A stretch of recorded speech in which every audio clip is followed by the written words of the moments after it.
Asociația Suceava, Capitală Europeană a Culturii, asociație în curs de înființare, i-a invitat pe toți susținătorii proiectului joi 20 august la Centrul de Conservare și Valorificare a Tradiției și Creației Populare din municipiul Suceava. Întâlnirea a avut ca scop formarea adunării generale a membrilor asociației. Scopul principal declarat al adunării de astăzi este acela de a constitui asociația, membrii fondatori, membrii afiliați și tot ce presupune lucrul acesta sunt chestiuni pur tehnice. Pentru membrii fondatori, legea spune că trebuie o copie de buletin, o copie după cazier, un cazier fiscal și o semnătură autentică. Aceasta se va da în fața notarului, care va avea statutul și această listă cu cei care vor să fie membri fondatori ai asociației. Urmând să stabilim care va fi cuantumul fiecărui membru fondator, funcție de cât suntem. Dacă suntem 3, se împarte la 3 toată această sumă. Sunt invitați în această asociație, Asociația Capitală Culturală Europeană, toți cei care vor să pună umărul în a crea o strategie culturală pentru orașul Suceava, despre asta vorbim.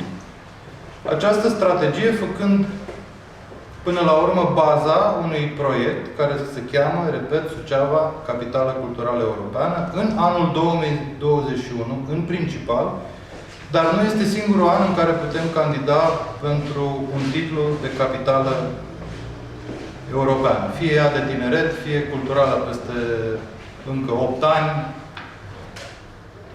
Acesta este scopul acestei asociații. Statutul este unul foarte simplu.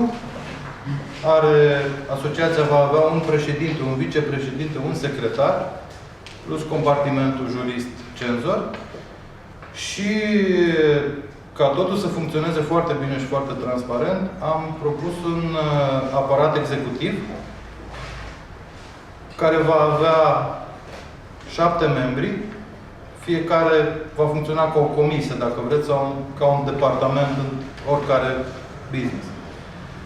Va avea un responsabil de imagine, unul artistic, financiar, relații interne, relații externe, relația cu ONG-urile și orice altă problemă foarte spinoasă sau orice chestiune foarte complicată de rezolvat, fiecare coordonator având în grija lui o echipă pe care și-o va forma din voluntari. Este foarte important să știm că această asociație funcționează ca orice ONG pe bază de voluntariat, de consimțământ liber exprimat. Obiectivele nu sunt complicate, printre ele încercându-se a se promova imaginea Sucevei prin mijloace bine cunoscute ca mass media și alăturarea de instituții și ONG-uri care vor să vină cu idei noi în scopul sprijinirii proiectului. Sunt câteva obiective ale asociației pe care le-am pus pe foaie de hârtie. Să pregătească programul Suceava 2021, Capitală Culturală Europeană, în vederea eligibilității sale. Să planifice și să asigure punerea în practică a evenimentelor incluse și sau asociate programului. Să promoveze acest proiect în mass media, să promoveze imaginea programului în țară și în străinătate, să atragă sprijin din partea tuturor factorilor interesați, să realizeze activități de atragere de fonduri necesare implementării și promovării naționale și internaționale a programului, să colaboreze cu orice alte instituții, asociații, fundații, cluburi în vederea promovării și implementării programului, să contribuie ulterior anului 2021 la sustenabilitatea programului prin proiecte în folosul comunității. Exact cum spuneam, asociația este creată pe baza acestor obiective pe care ni le-am propus. Este obligatoriu să pomenesc de întâlnirea care a avut loc astăzi dimineață la primărie. Domnul primar Lungu a convocat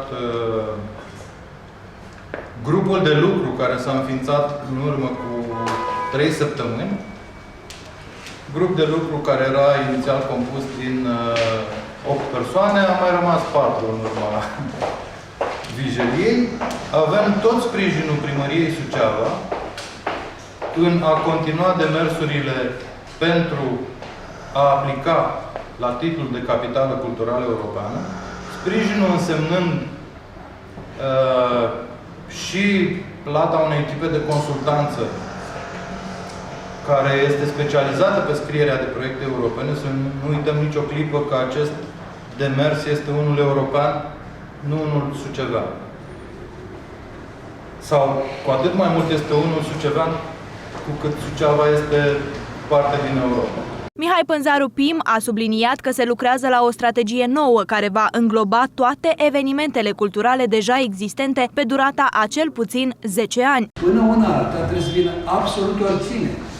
Jurnaliști, academicieni, băieți isteți, băieți deștepți. Vedeți, așa vedem dezvoltarea asta strategică, pe care vin voluntari. Primarul spunea dimineață că cei patru care au fost mobilizați, care s-au înscris, care ne-am înscris, deci noi am răspuns. Deci e o înscriere voluntară.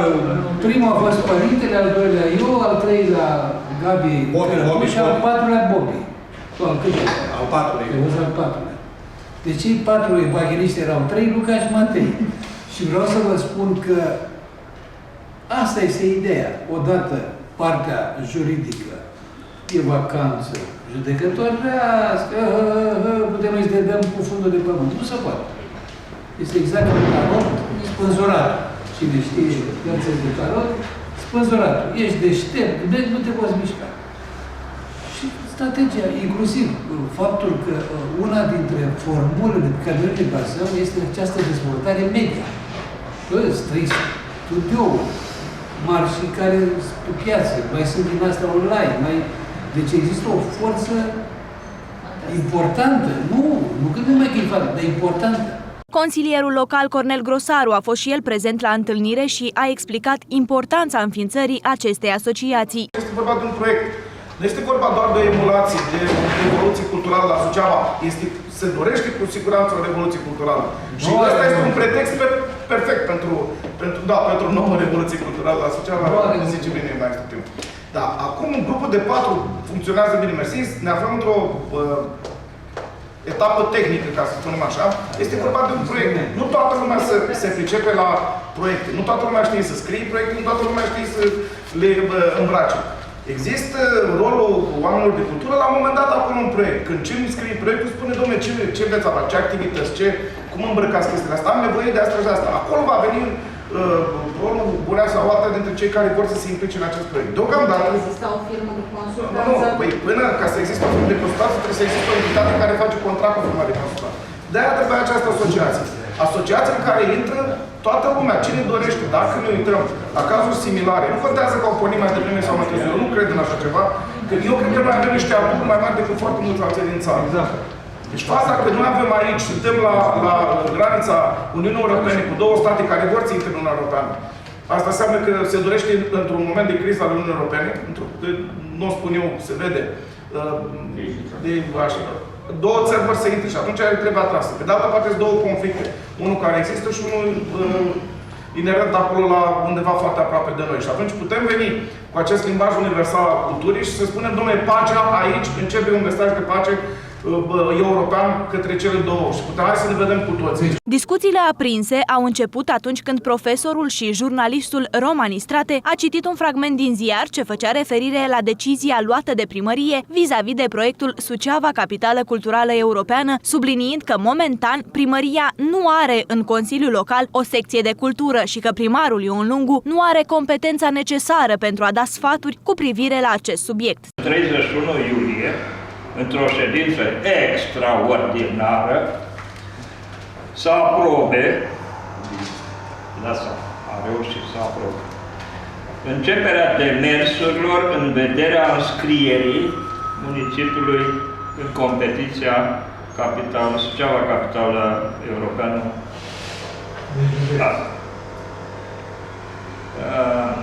Astfel că au fost, atenție aici, a fost desemnat un grup de lucru, desemnat, deci clar, cineva a scris niște nume acolo, desemnat un grup de lucru care să stabilească strategia culturală a municipiului până la 30 septembrie.